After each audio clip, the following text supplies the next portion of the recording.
Good afternoon, everyone. My name is Rohit Menon, and I'm excited to welcome you all to today's edition of Shared Future 5.0. This is our panel series where we bring together amazing leaders to talk about the big shifts changing how we work. And our theme for today is Beyond Boundaries, redefining talent, culture, and leadership for a disrupted future of work.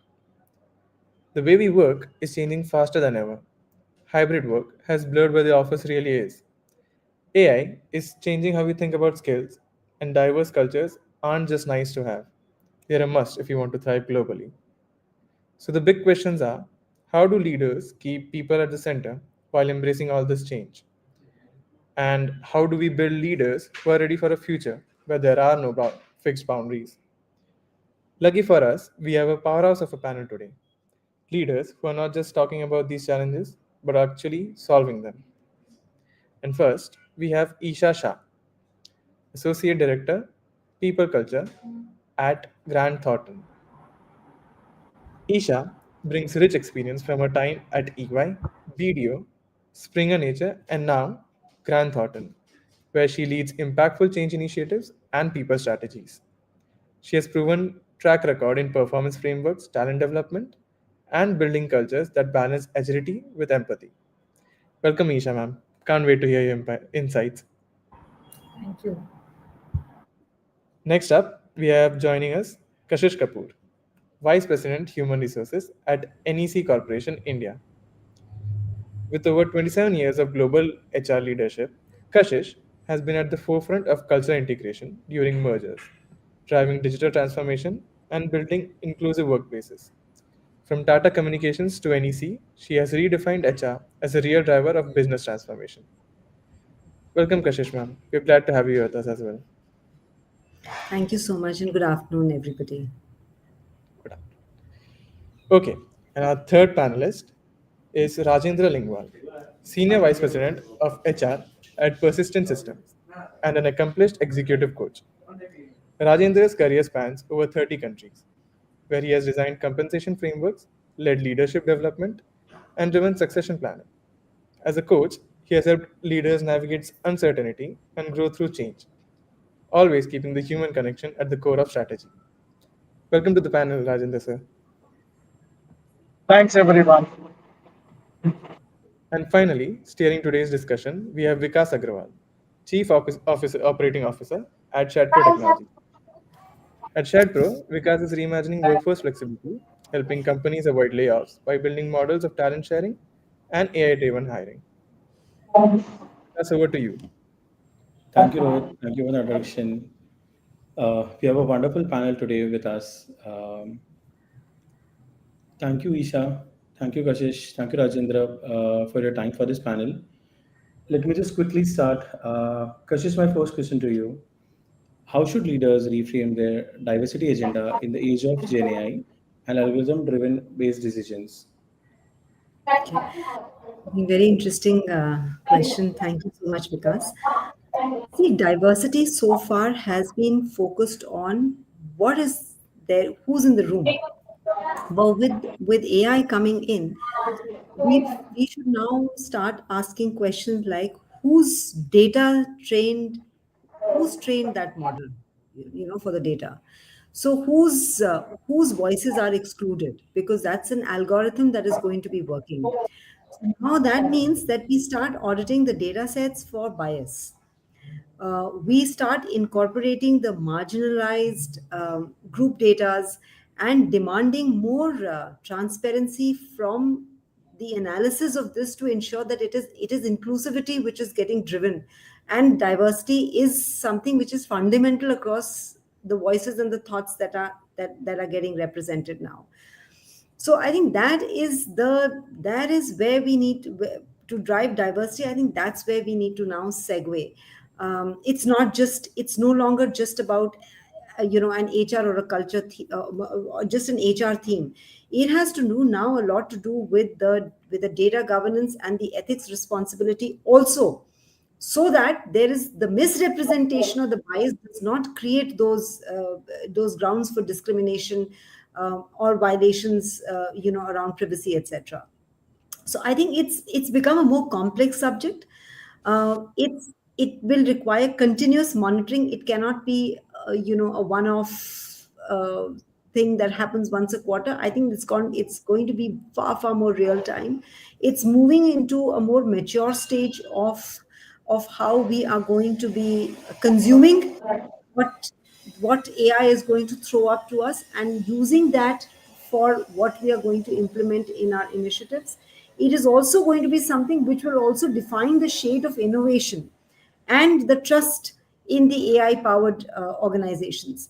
Because if a certain section continues to be excluded as the algorithm evolves and matures, it'll begin to show up, and the signs of that lack of inclusivity will become far, far more visible in the digital world today than they have ever been in the past.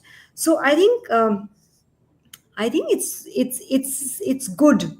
It's a good positive shift. It's going to give more method as well as transparency to the way it's happening, and diversity will become more center stage and critical to the fabric rather than just being, a cultural nuance. I think it's going to be far, far more defining. Excellent point, Kashish. So even I believe, Kashish, that only diversity isn't just about hiring metrics. It must be about how can we make sure that algorithms don't reinforce blind spots. Like I remember an example from Microsoft, wherein they train their leaders to actively test their HR tools to make sure there's no hidden biasness, and it reframes DEI as not just a human agenda, but data oriented, data agenda as well.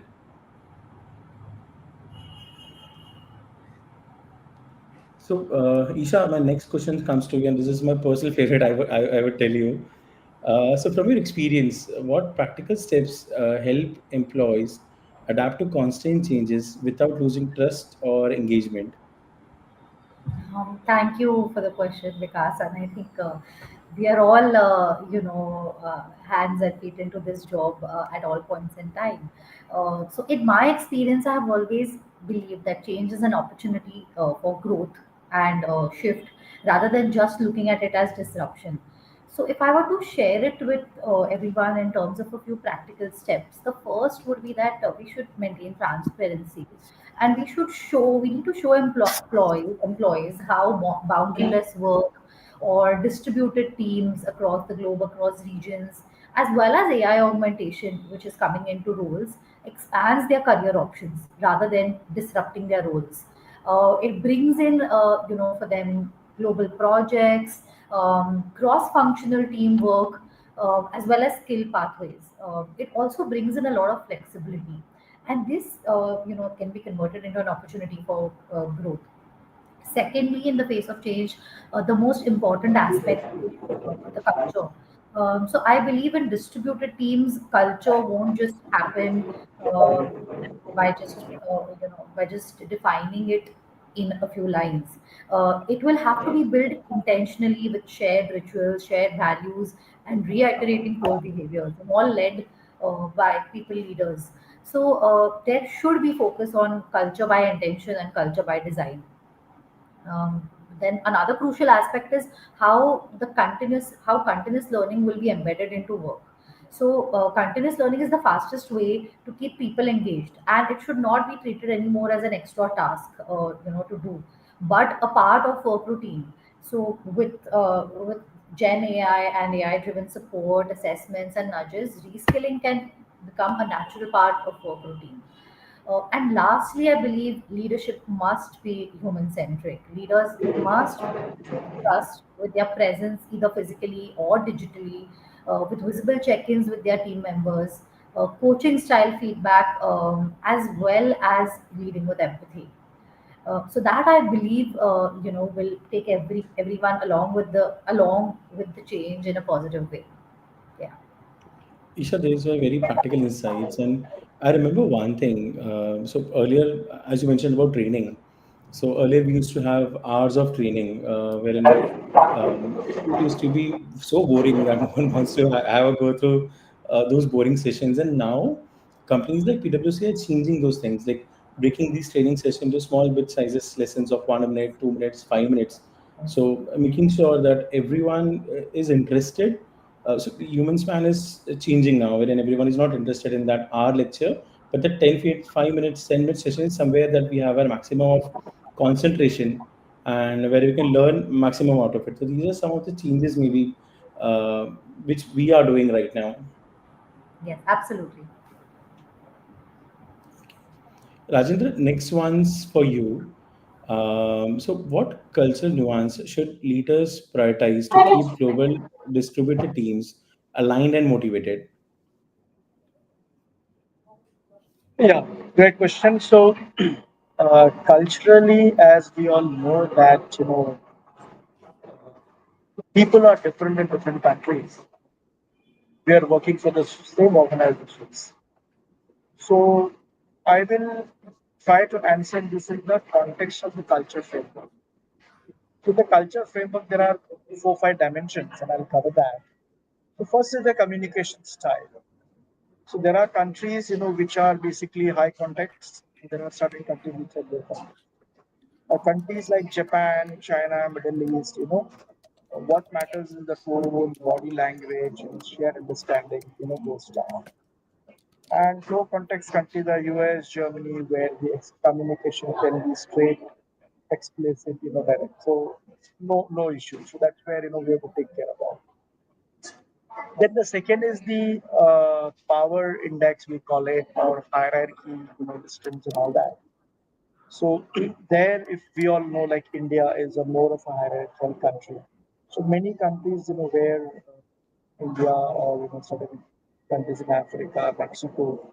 So we have to be careful about the hierarchy. If my senior is in Mexico, I might have to deal with him differently as compared to a senior who is in US. So those are the cultural nuances we have to take care. And vice versa. If there is a a junior or a team member in Mexico, whereas team member in US, the way they will treat, if I'm a senior sitting in India or Singapore, they will treat it different. So that is what you have to understand. Both of the things equal. Third is the time orientation. And as you all heard that, whenever this Teams call or the Zoom calls, happen, and when we are dealing with the colleagues in US or UK, they they prefer punctuality. They have to come very, very punctual, they have to join on time and then they have to leave on time, finish the topic. So, whereas in India we all know, 5 minutes means it could be an half an hour. So countries like Latin America or Middle East, India, there we have to take care of, we do not have to worry too much. We can slightly take it easy with the time, time dimension, time orientation. But so far as the US and these countries are concerned, Scandinavia and Europe, they are very, very punctual. Then comes the decision making styles. Now, certain countries, the decisions are more democratic, more, collaborative, whereas other countries, it is, it's basically from the top. We are aware of it, right? So, I've seen in like Japan, in Japan, there are a lot many discussions, lot a lot of planning, deliberations, and then arrive at the decisions. Whereas there's in other countries, even in India and US, many decisions are straight away driven from the top. So these are few of the cultural nuances which we should take care of. Yeah, one more thing: the attitude towards ambiguity or uncertainty, okay? Or we also call it the tolerance levels. So certain countries the tolerance level is low. You have to understand. So if my senior is working in Japan or in France, or Greece, uh, they will be they will be unsettled if things do not go as per plan, as per the plans. Whereas the tolerance levels in countries like India and US is on a higher side. If certain things go wrong, things do not go as per the plan, we can always tell our seniors that okay, I have a plan B. There's no need to worry, and it will be all settled. So these are the few cultural nuances which I think we should be aware of. And yeah, sorry, one more thing I remember. I'm sorry, the trust factor. Okay, so in Japan, Korea, these countries, India, over a period of time, due to relationship, the trusts are built. Okay, or trust can be built. Whereas in US and certain Scandinavian countries, uh, you may work them for 5 years, 7 years, you have clients. But trust is not built because of the long relationship or because we are having dinner, lunch, tea, coffee with them. But it is more on the skills, the competencies, and the contributions that we bring on table. Okay? So these nuances we have to be always aware of and work accordingly when we work with globally spread teams. Rightly said, Rajendra. I Recently, hope I I've came answered across a it. company. I recently came across a company wherein they had some of the team members Yeah, based in UK and some of them in India. So we were just discussing about the cultural difference of what, as you mentioned earlier, about punctuality or so it becomes very difficult for a leader as well to manage both the things because the culture is very much different on both ends. If you talk about yeah, UK, talk about India, so as you mentioned, 5 minutes to 30 minutes, there's something which goes on in India, but not in Japan or countries, other countries. So not this in is Japan. something which Yeah, exactly this is something where leaders will have to understand different cultures and show that how we can globally align with respecting to the differences, and so it becomes very important for a leader to understand the culture and manage the team accordingly. absolutely. Thank you, Rajendra, for a wonderful insight. Kashish, coming back to you, we have one more question for you. How do you believe leadership development must evolve to prepare the next generation for boundaryless and cross functional roles? Okay, so I think leadership. I think it's again a very great question. Leadership has matured, I think, and it has changed drastically from a time when traditional development models would focus on the vertical expertise, the functional mastery, the hierarchical authority that came with leadership. But I think now it's a very different ball game. We're talking today where roles are boundaryless, they are cross-functional, they are increasingly shaped by the ecosystems in which the business models are evolving and by AI. So now, instead of a leader, along with the leader bringing in the functional depth on the table, there is a need, or there is a mandate for boundaries, for a boundary spanning agility. So the whole the knowledge base and the spectrum needs to be across, the familiarity with that, more fluidity across the various disciplines. So today, there was a point in time when we would say IQ and EQ. Today we say IQ and EQ plus TQ, which is technology quotient, plus CQ, because this is the cultural intelligence. So now that is the breadth through which the thoroughness is required for the leader to be able to effectively operate. No longer are we talking about authority. It won't last. It will not sustain in the way the workforce is evolving, the diverse mixes that are coming into play. I think it's going to be more about influence, and influencing across borders, negotiating, the skills around negotiation, the being able to effectively collaborate across the different ecosystems in which they're going to be working, which is their partners, the platforms, and even the competitors. So the maturity is there is a huge level of maturity that has come in. We need to now focus on building influence skills to influence the various groups, how to build alliances and partnerships, how to create trust, It's not something that just because somebody has x number of years of experience or has a certain designation or title, that the ability to create trust is there. It's not directly proportional to that. So there has to be a lot of work, mentoring that needs to happen over there as well. The programs that we run for leadership today, they need, it's the need of the hour, and I'm sure this has been adopted across by now, to build skills and integrate digital fluency, the Gen AI ethics, and the cross cultural adaptability into their programs and the cohorts for the leadership development programs. I think the combination of all this is where the maturity for these leaders to be effective leaders will come into play. We are no longer talking about the leaders being able to manage linear ladders, linear careers.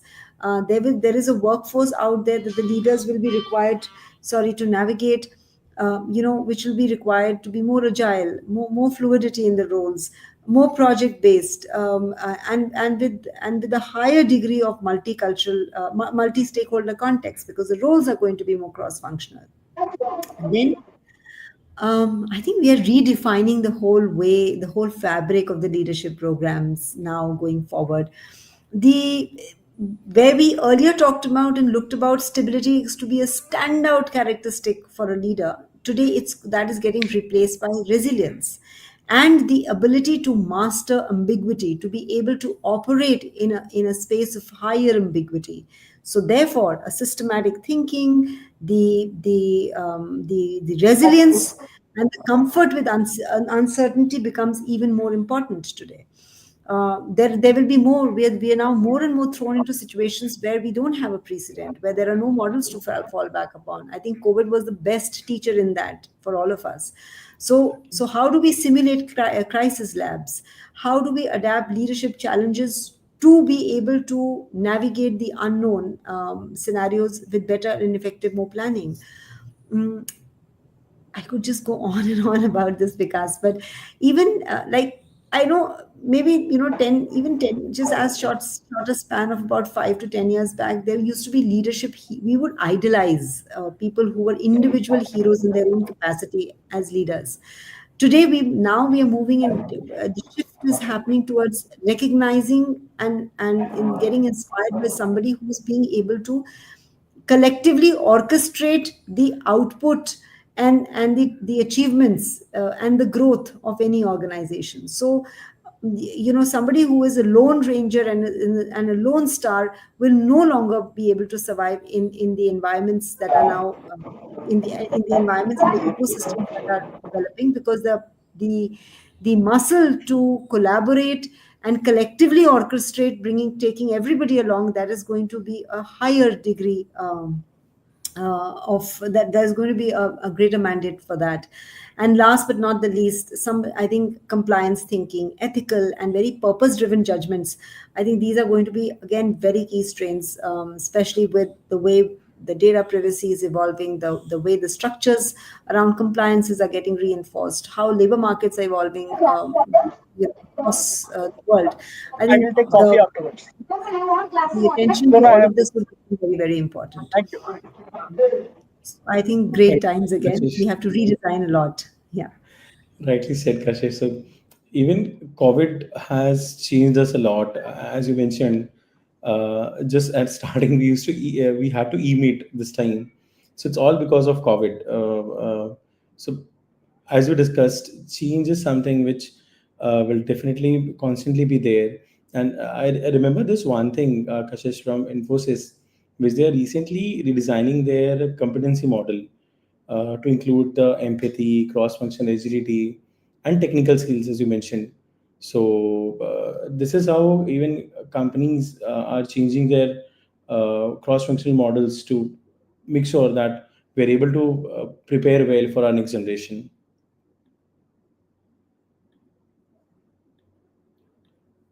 Isha, coming to you with a second question, how do you see continuous skill-focused feedback system replacing traditional annual responses reviews? Oh, this one's close to my heart. So, So skills that work as such is evolving faster. So skills are evolving faster than our annual performance cycles can track. So annual reviews will not be able to keep up with the goals that are changing across the year. So annual reviews have become too episodic now. So we must take a shift, and most of the organizations are, from evaluating performance just once a year to continuous ongoing feedback. And there is also a need for coaching these evolving skills continuously. Additionally, the feedback which is shared must reflect the contributions across multiple projects, across different contexts.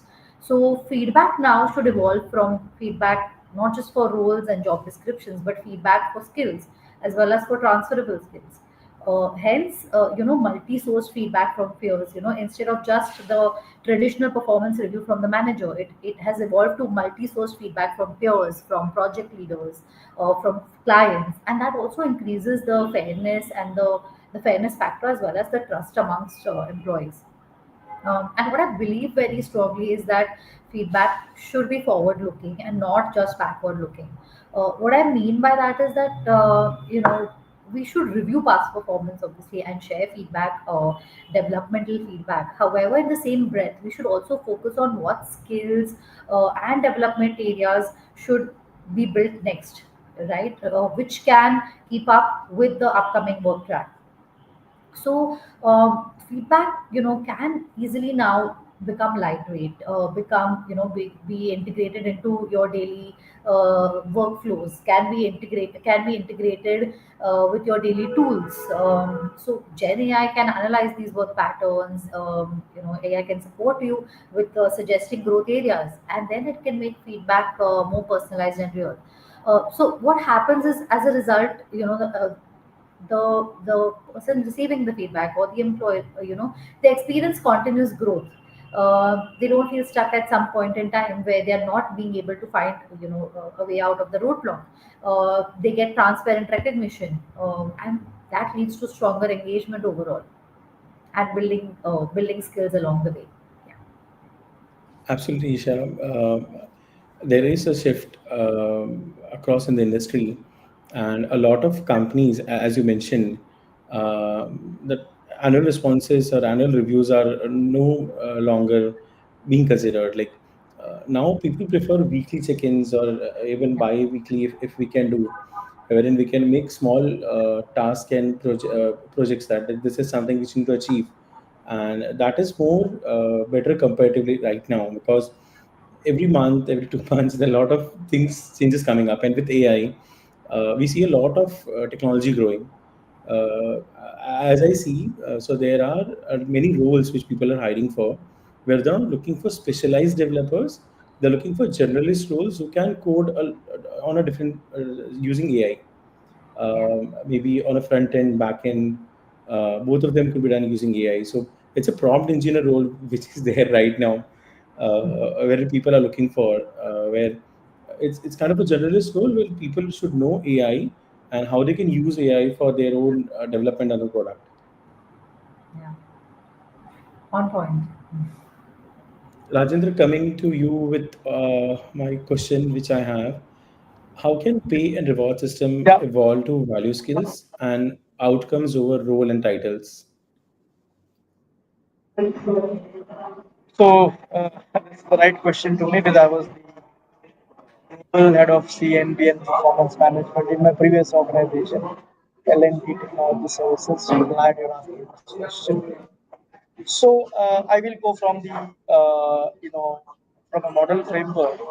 So we've heard all in HR have heard about position pay, performance pay, personal pay. So this is the traditional model, and depending on the position of the person, and the hierarchical, what role, depending on the personal persona. I mean, the institute where the person comes, and companies where the person comes from. And third is the performance, which is on the variable basically.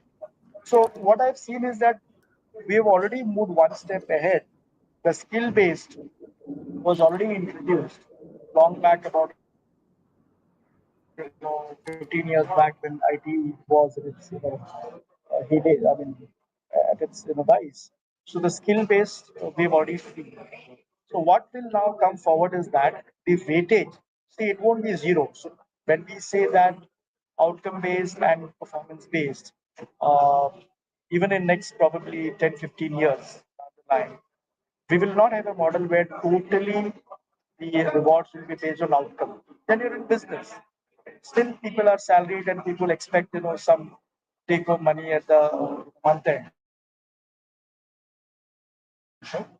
So it won't be totally easy. What will happen is the weightages. For example, today the weightages depending on the senior to junior level from the 30% to 10% or 5%. The variables are today distributed, so that proportion will go up. That's what I foresee. For the sales, it's already happening. It is almost 40% of the survey. However, the change that will happen is that more and more outcome based, the results based. Today, many companies, they basically, yes, there is a variable pay, there is a performance pay, but they pay it based on the inputs. The what how much hard work you put in, what are the inputs you have given. That will move to outcome based. What is the revenue generated? What is the profitability generated? In terms of soft skills, what has been your retention ratio, what has been your people engagement score, what has been the I think Kashish talked about technology quotient. What has been the technology quotient? If there's a deliver your technical function, not enabling function like HR or admin, how many innovations you've done. So all those will be measured, and the weightages will only go up. Okay, there'll be a fixed pay, of course, there'll be a personal pay and a position pay based on that. So the performance will go up. And then next is skill. So you would have already heard long back in IT, skill way allowances, Java allowance and .NET allowance and all that. It was already in place. Now probably now we'll have a Python allowance or 6P allowance. Those things are already there, but it will be more and more weightages will be given there. Okay. Anyway, the at least in India, the salaries are growing as I see it. 20 years back, the salary what that a developer, a software, engineer, or even an HR executive used to get. Today it is almost three times, right? Same way project management. So at least the salaries are going up. So what will happen? The ratios will change. There will be more weightage to this variable. There will be more weightage on the. I mean, the model will change more outcome based, milestone based, and skill based components will also be. So that is how rewards will be designed going forward. Any specific thing you want to know, I can still answer. Thank you, Rajendra, for a detailed response. As you mentioned, you used to manage this department, so we can have a long discussion on this topic. But before that, we have few questions from our audience. And Yes. Isha, I'm going to ask this question to you. The question is, AI tools can now analyze tone and sentiments in interview or Teams call. But as an HR, how do we decide when to trust those signals and when to rely on your own human instincts? Thank you, Rajendra. Thank you, Vikas, for the question. How I'd like to put this is that you know AI tools should be looked at as something which is going to augment, or which is going to support, and not as the ultimate way to guide you in kind of taking a decision. So while you will seek support and you will receive the prompts, you will receive the analysis. It should be the next level of human job, to review it, to validate it, and to continue to keep the personal touch, and kind of then that is when the trust and the engagement factor will be built. So the presence has to be there, the human presence will have to be there, and they will have to factor in AI as an augmenting tool. So those are just faster means of getting insights, details, and then a more structured way of reviewing your response and kind of connecting with like you're saying, with your team members or with interviewees or with stakeholders at a larger stage. Thank you, Isha. Kashish, Rajendra, want to add something over here?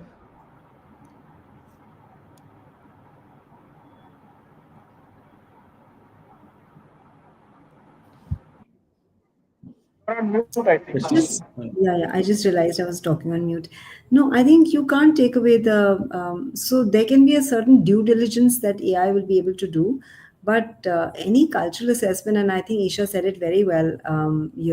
Will the human touch and the human eye to gauge that and to find the fitment? I think that will become increasingly more important because everything that any hiring is going to ultimately get mapped against the productivity and the fitment. So there's no taking that away. Whatever people might say that jobs, but AI will take away jobs. I think we just evolve in those roles to assess these recruitments and do these hirings much better. Definitely, Kashish. So there are a lot of tools right now, what we see, which help us to analyze that particular candidate, and maybe at the end of the interview we get some report or sort of something. So even we don't have to go through the whole interview, when we can get those points, get those analyzed, maybe see that recorded video again and understand that how the candidate was, or maybe what things are positive and negative for the candidate, which a human can understand better. And That also, also Vikas. sorry. Sorry. Yeah. No, just wanted to add that even see every assessment will have a feedback, right? So that feedback is also going to go as a feed into the algorithm to develop that AI. So AI is also going to mature alongside. So it's going to be a partnership, I think, that any hiring manager will have with AI in the long run. Yeah. Sorry, Absolutely Isha, correct. I cut. No, no, no, not at all. I was just saying that, depending on the answers when you are having in an interview, depending on the answers, that person is at that point in time better placed to gauge the cultural fit. And like they say, you don't have to, hire the best. You have to hire who fits that role. Absolutely correct, Isha. Rajendra, I've got this question next for you. As an employee, how do I keep my skills relevant when AI and new models of work are changing so fast?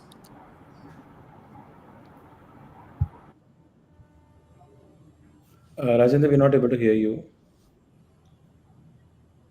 It didn't unmute. Yeah. Sorry, Yeah, am I audible? Yeah. yeah, you're audible. Yeah, So, yeah. So, uh, developing or, continuously honing the new skills is not new to the IT field. Okay. I mean, I've been in IT industry for the past 25 years. So, what we have continuously seen is, every 2 3 years there has been a change in the technology. And again, I'll come back to like, I mean, it was Y2K, and after that Java very, very, very high price, and people were all learning Java. Then the .NET came, they started learning .NET. So one is that our in India, our engineers and even the new generation, they are continuing their efforts to this change, which is continuously happening. And everyone knows that, if we do not have our skills and if we don't learn what is coming in the market that is relevant, then they will be outdated. So they will have to get trained continuously. They will have to upgrade their current skills, and also they have to learn the new skills. They have to unlearn. And what I see is that our companies, almost all the IT services companies, IT services, that's what I work. So all the IT service companies, they have a strong focus on the learning and development, particularly the young employees, the freshers, and the project managers and managers. And many companies have individual academies dedicated to the India. For example, I can take a case system. we have a persistent university, as we call it. So there are n number of hundreds of courses, and there are certain training programs which are very, very new in market, and our clients are working on those skills, and those skills are not available in India, for example. For example, a 6G, we are already on 5G. 6G skills for telecom may not be available. There will be hardly few guys. So our company is providing training for those skills. I'm not talking about 6G, but whatever our clients do. So we have a batch, we train them, and then we make them relevant. In the previous company, I was telling to the resources. The same concept, there it was called Global Engineering Academy, right? Some freshers up to 100 level, senior levels, technical, trainings were provided. Now it's up to the employees. They have to take advantage of this in their relevant, sorry, in the respective organizations, and continuously, train themselves, upgrade themselves, enhance their skills, and learn whatever is coming in the world. Don't do that, they will be on bench, and they will be out of industry. Rajendra rightly said, upskilling is very important. And if we don't upskill ourselves, So that's what we is might. expected from the companies are doing.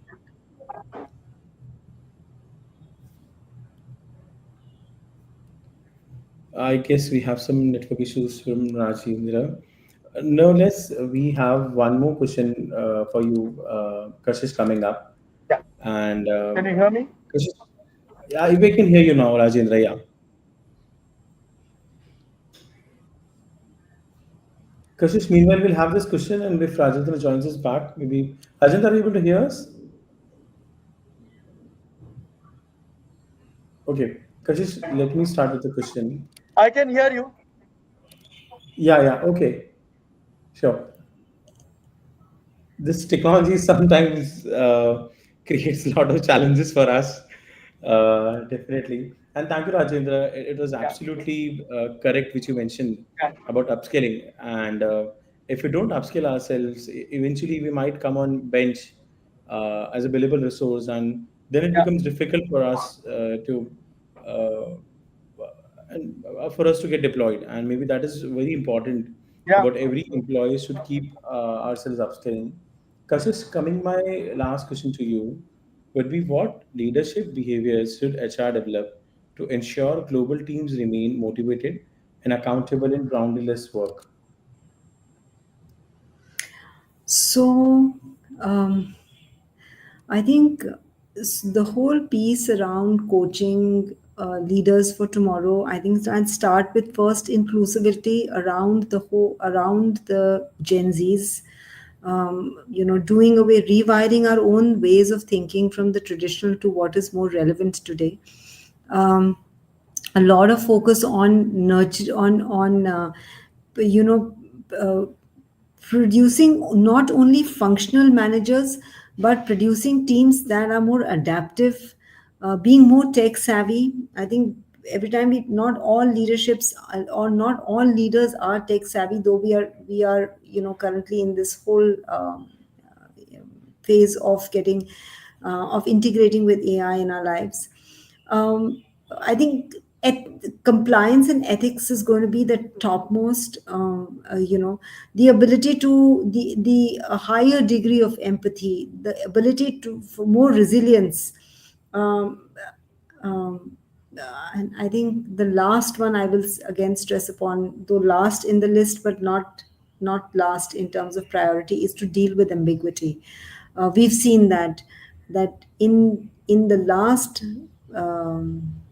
crisis scenario which we were thrown into, these were skills that just helped organizations to navigate better and more effectively in the way they drove their businesses and their people. And I think these are areas where HR is going. I won't even say HR. I think I won't restrict it to just HR. I think organizations will need to focus to develop their leaders for tomorrow. Absolutely correct, Ashish. It's very important to make sure that how we um, ensure our global teams remain motivated, because until we make sure that our teams are motivated, they won't be able to perform well, and eventually that would create a lot of internal issues as well. Uh, so we have one more question with us. If we have some time, maybe can I take that question as well? Rajendra, Isha, Kashish. Yeah, yeah. Please So Yeah. can you thank you, some. thank you. So Am I audible? the last question, which yeah, we are able to hear you. Yeah.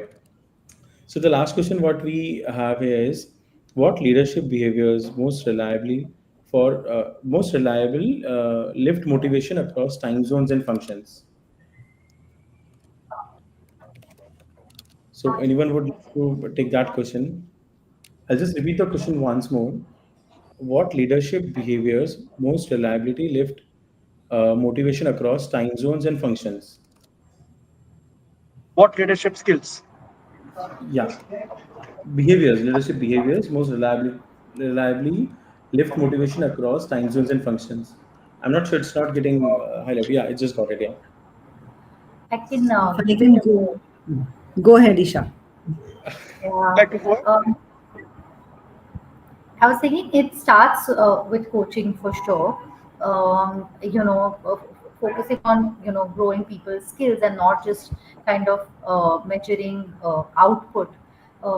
Empathy is like a big piece because across borders you might not be able to be physically present, build that connection, but having empathy, being present, again consistently being present, or even digitally, with your team members as a leader, so having empathy in being able to listen, understand perspectives, and responding with care, and also recognizing, at the right time for contributions, uh, the contributions that they're making. And the most important aspect, I believe, again, in this boundaryless world is transparency and consistency in the way you are engaged with your team members. So yes. I'll just So add I to would like that. to I just, think, just okay, I'll just add to that sentence. Oh, you would like right. to go ahead. No, no, go ahead, Rajendra. I'll come in after you. No I worries. will just add one sentence. So whether global or even local, Vikas and everyone, what I feel is that we have to, I mean, all leaders for this future workforce and even the current workforce, we have to move from the task-oriented, you know, hierarchical or direction leadership to a people, leadership, people-oriented, wherein you work-life balance, the values, the rules, the empathy, as said by Isha, the developing the potential of people.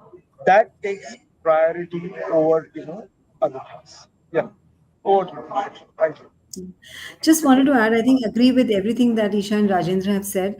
Um, just on adding to that, I think authentic and vulnerable leaders will also, vulnerability and authenticity in a leader will be very, very effective, because we are gradually getting into spaces where a leader may not have all the answers, and it's right to say, it's absolutely fine to say, even if you're the leader and heading an organization, to say, I don't know, but and let's solve this together. I think that will be a big pull for anybody, because it just, one, it's a culture, there's everything that Rajendra and Isha said, which comes about. It's also the, it also binds the organization that we're doing this together. So I think that's what I wanted to add. But yeah. That was a wonderful question, and it was good to hear a lot of different points from Isha, Kashish, Rajendra. Uh, I guess we are done with the questions for now, as time is permitting us. Thank you, Kashish. Thank you, Isha. Thank you, Rajendra, for your time. I guess my colleague will join.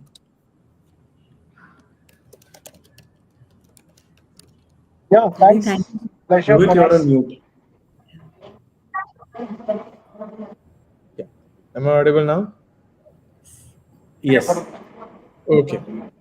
So as we bring Yeah, this yeah, shared you're future to audible. I said thanks. It was our pleasure.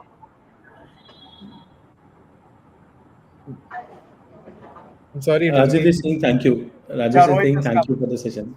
Oh, okay, okay. Thank you. Okay, Thank you so so I'll much. just end this, right? Rohit has come now. Yeah, yes, Rohit. Yeah. So as we are closing this edition of Shared Future, one thing is clear, right? The future of work truly lies beyond boundaries. And heartfelt thank you to all our brilliant panelists, Isha Shah, Kashish Kapoor, and Rajendra Lingwal, for sharing your thoughtful perspectives, and to our moderator Vikas Agrawal for guiding this discussion so seamlessly. Thank you all. We Thank you, look I forward Vikas. to just also, thanks a lot. Just also wanted to thank the audience for asking some great questions.